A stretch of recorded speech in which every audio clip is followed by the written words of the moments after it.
Hi, everybody. CDP season is almost here. If you know what I'm talking about, then you've already done CDP disclosures before, or this is your company's first year, so welcome. The 2026 CDP questionnaire opens the week of June 15th, and companies that want a scored response need to submit by, drumroll, September 14th. Sometimes they do move the date, but let's just lock in September 14th in your brain. So in this video, I want to give you a quick reminder on CDP, what has changed in 2026. There's a couple of new things we'll go through.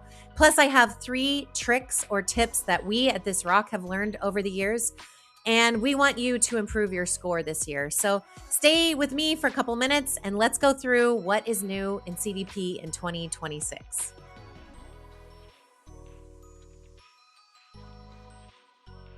So my name is Lindsay Hampson. I'm the president of ThisRock. We're a consulting firm. We help companies all over the world with things just like CDP. So CDP is one of the world's leading environmental disclosure systems. It helps companies disclose their climate, water, and forest related information to their customers, sometimes to their investors and other stakeholders. So if you go to a very large company's website, you may see their CDP disclosure on it.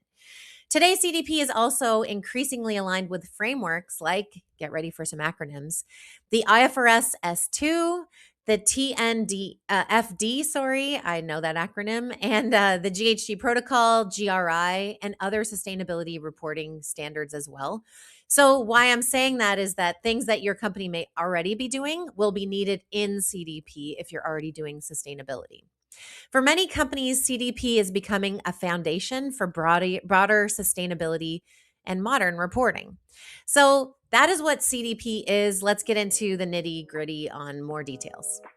So a lot of companies come to ThisRock for help because they haven't had to do CDP before, or they've done it before and didn't like their rating. So why are people having to do CDP? Well, often your customers are requesting a CDP disclosure, and chances are you have to pay attention if you want to keep that client in future years. We're seeing more requests through supply chains, procurement programs, and investor initiatives. So that's where we're seeing it coming from, the biggest companies in the world. Get ready. In 2025, 4,400 companies around the world responded for the very first time. And SMEs are now making up about half of all CDP disclosures. This was totally different a couple years ago. It was the bigger companies that were doing it. And now you got to know that the pressure is on the supply chain, and these smaller SMEs are having to do CDP or choosing voluntarily to do CDP because it makes sense for their business, growing their business, maintaining their company's biggest clients.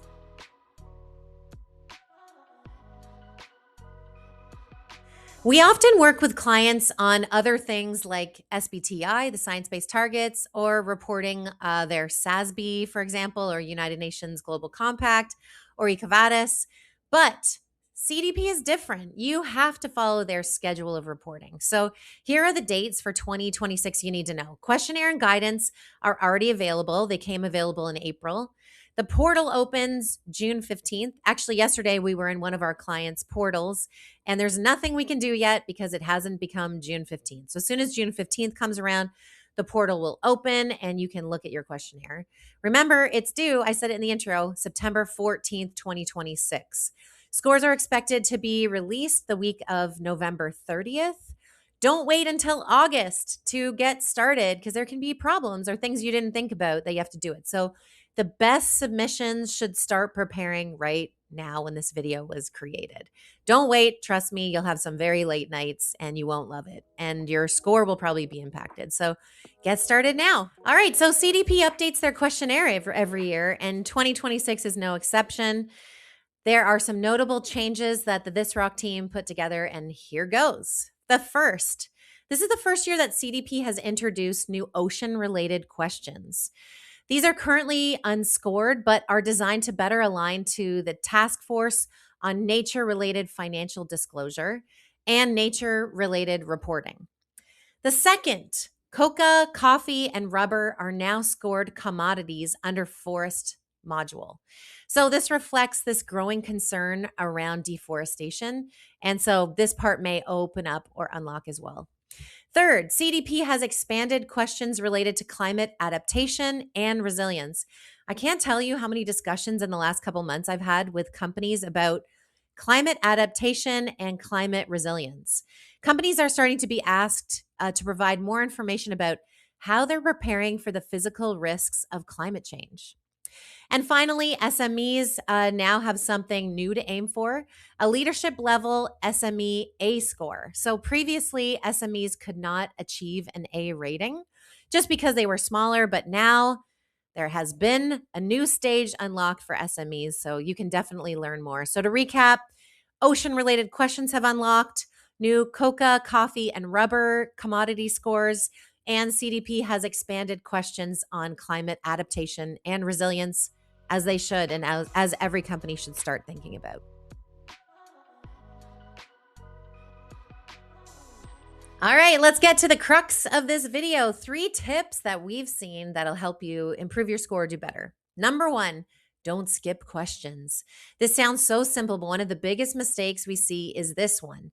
Leaving questions blank can push you into a non-disclosure scoring pathway and cost you multiple points on multiple scoring levels. If you've been in the questionnaire, you know what I'm talking about. If you say no to something, then it turns off a bunch of follow-up questions.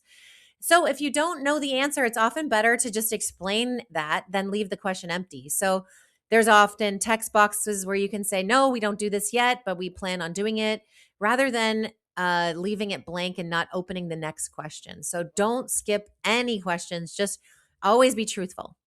Number 2, focus on targets. When we look at CDP scoring, targets contribute to, as one of the highest weighted areas. So if you want to move from a C rating to a B rating, or from a B to an A range score, having credible climate targets, everybody knows what I'm talking about, hopefully, and a reporting process against them can make a significant difference. I've seen this with my own eyes. If you don't have a target, you can't score well. So focus on targets. And 3, check for consistency. Before you submit, cross-check your answers. I'm sure you do this, but please make sure to do this. Do your emission numbers match throughout the questionnaire? I've seen this mistake before. Do your targets align with your strategy? Does your governance section support what you've said elsewhere, or did you make it up? Please don't make it up. Many companies lose points because the story doesn't connect. Think about it. The same auditor is going to be on the other side of CDP, and they're going to realize that the number you put in one spot is different than another spot, or your governance section can't be true because of XYZ. So tip 1, don't skip question. Tip 2, focus on targets. And 3, check for consistency before you hit that button, submit. One bonus tip that I learned the hard way last year, but it all worked out okay, is make sure the person that's set to be the submitter on your team has admin access. And here's why. If the admin person on your team goes on vacation during September 14th or the 13th, let's say, and you want to hit the button as just a user or contributor to the CDP, you won't be able to submit it unless you're the admin. So there'll be some frantic phone calls to whoever's on a beach somewhere. So just plan ahead and make sure that the right people that are going to be hitting the button on the day that it's due or before, have the right permission. So CDP, as you can tell, evolves every year, and 2026 was definitely not an exception. We were expecting them to release this new information in April, and they did. So if you're preparing for CDP and want help with strategy or your emissions calculations, target setting, which I said, or completing the questionnaire, you can reach out to consultants. We'd be happy to be those people for you. I'm Lindsay Hampson, again, from ThisRock. And thank you so much for watching. Best of luck with CDP in 2026. See ya.